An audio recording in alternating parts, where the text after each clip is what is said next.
আপনি গণতন্ত্রের ইলেকশন করে ক্ষমতায় গেলেন, এটার নাম ইসলাম প্রতিষ্ঠার না। ক্ষমতার পালাবদল বলা যাবে, কিন্তু ইসলাম প্রতিষ্ঠা হয়েছে বলা যাবে না। যদি সত্যিকার অর্থে আপনারা ইসলাম প্রতিষ্ঠা করতে চান, তাহলে ইসলামী সমাজের আমির যেভাবে তাগুতের বিরুদ্ধে বিদ্রোহ করেছে, গণতন্ত্র সহ সকল তাগুতি ব্যবস্থাকে অস্বীকার অমান্য করেছে, আপনারও অস্বীকার অমান্য করুন, রাজপথে নামুন। আসসালামু আলাইকুম ওয়া রাহমাতুল্লাহি ওয়া বারাকাতুহু। রাজধানী ঢাকার শাহবাগ জাতীয় জাদুঘরের সামনে ইসলামী সমাজের উদ্যোগে আজকের এই তাগুতি ব্যবস্থা বিরোধী জনসমাবেশ। আমরা শাহবাগে আজকের এই তাগুতি ব্যবস্থা বিরোধী জনসমাবেশ করতে যাচ্ছি, যেই শাহবাগে স্বৈরাচারের বিরুদ্ধে এক দফা আন্দোলনে এদেশের ছাত্র জনতা, আলেম ওলামা, বিভিন্ন রাজনৈতিক দলের নেতারা একত্রিত হয়েছিল। আজকে যদি সেই ছাত্র জনতা, আলেম ওলামা তারা যেমনিভাবে স্বৈরাচারের বিরুদ্ধে আন্দোলন করেছিল, তারা যদি তাগুতি ব্যবস্থা গণতন্ত্রের বিরুদ্ধে আন্দোলন করত, তাইলে এই দেশে আমার মনে হয় গণতন্ত্র থাকতো না। সচেতন ভাই ও বন্ধুগণ, আমি যেই কথাটি বলতেছিলাম, একটা সরকারের বিরুদ্ধে আন্দোলন হয়েছে, কিন্তু শিরকি কুফরি ব্যবস্থা, তাগুতি ব্যবস্থা, গণতন্ত্রের বিরুদ্ধে এই দেশের মানুষ আন্দোলন করে নাই। আল কোরআন বিরোধী সংবিধান মূলোৎপাটন করে আল কোরআনকে সংবিধান হিসাবে প্রতিষ্ঠা করার জন্য আন্দোলন করে নাই।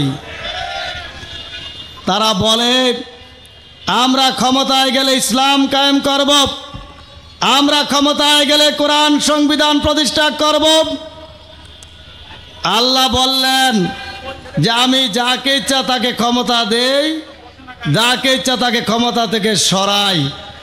তাহলে ক্ষমতা দেয় কে? ক্ষমতা থেকে সরাই কে? তাহলে আপনারা বলতেছেন আপনারা ক্ষমতায় গেলে কিভাবে যাবেন আল্লাহ না দিলে?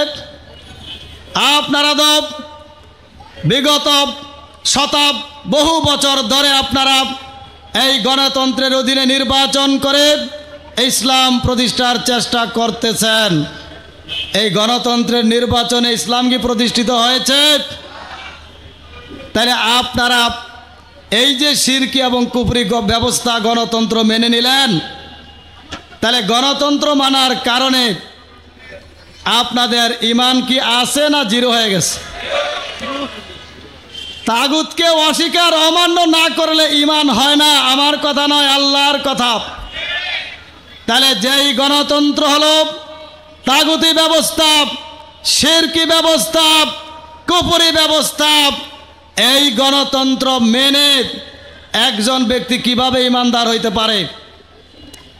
যার কারণে আমরা ইসলামী সমাজ দেশবাসী, বিশ্ববাসীকে জানিয়ে দিচ্ছে যে গণতন্ত্র সহ মানব রচিত সকল ব্যবস্থাই হলো তাগুতি ব্যবস্থা। এই তাগুতি ব্যবস্থার মূলোৎপাটন না হলে আপনি যতই ইসলাম ইসলাম করেন, এই ইসলাম আসলে কার্যকরী হবে না। ইসলাম শুধু ওই মসজিদ মাদ্রাসায় খানকায় বসে জিকির আজকারের তালিম দেওয়ার নাম নয়। আল্লাহর রাসূল হযরত মুহাম্মদ সাল্লাল্লাহু আলাইহি সাল্লামকে আল্লাহ পাঠিয়েছিলেন সকল বাতিল দিনের উপরে ইসলামকে বিজয়ী করার জন্য।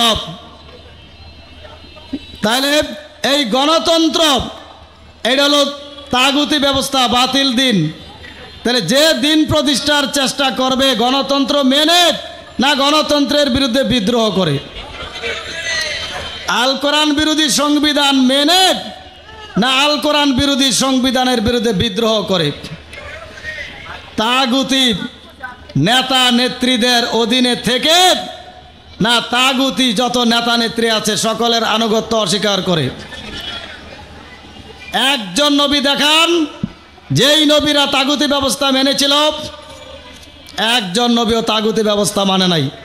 সকল নবীরাই তাগুতি ব্যবস্থার বিরুদ্ধে বিদ্রোহ ঘোষণা করেছিল। তাহলে ইসলামী সমাজের আমির হযরত সৈয়দ হুমায়ুন কবির, উনি সকল নবীরা যেই কাজটা করেছিলেন এই কাজটা করতেছেন। তাহলে তাগুতে ব্যবস্থার বিরুদ্ধে সকল নবীরা ছিল বিদ্রোহী নেতা। বর্তমান বিশ্বে ইসলামী সমাজের আমির হলেন তাগুতি ব্যবস্থার বিরুদ্ধে বিদ্রোহী নেতা। ইসলামী সমাজের আমির আল কোরআন বিরোধী সকল সংবিধানের বিরুদ্ধে বিদ্রোহী নেতা।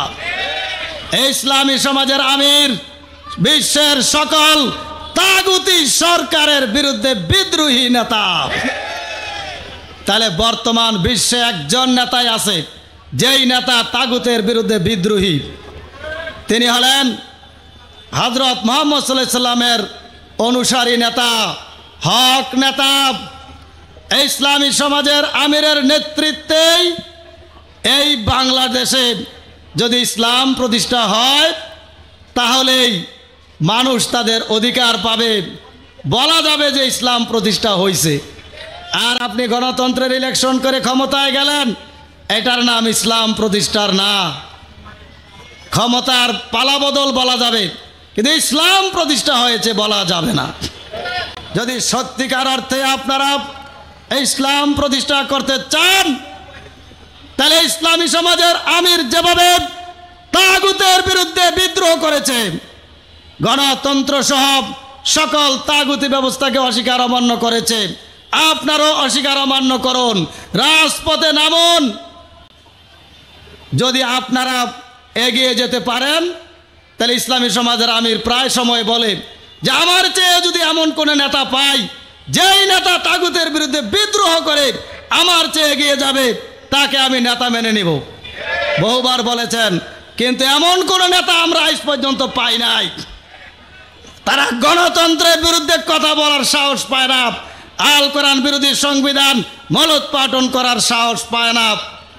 আমরা এই জন্যই রাজপথে নেমেছি। ইসলামী সমাজের আমিরের নেতৃত্বে আপনারা ঐক্যবদ্ধ হন। ঐক্যবদ্ধ হলেই দেখবেন এই দেশের ছাত্র জনতা যেমন ঐক্যবদ্ধ হয়েছিল, স্বৈরাচারের পতন হয়েছে। যদি এই দেশের আলেম ওলামা পীর মাশেক এই তাগুতি ব্যবস্থার বিরুদ্ধে ঐক্যবদ্ধ হয় তাহলে এই দেশে আর কোনো তন্ত্র মন্ত্র থাকবে না ইনশাআল্লাহ। আল্লাহ আমাদের কবুল করুক। আসসালামু আলাইকুম ওয়া রাহমাতুল্লাহ।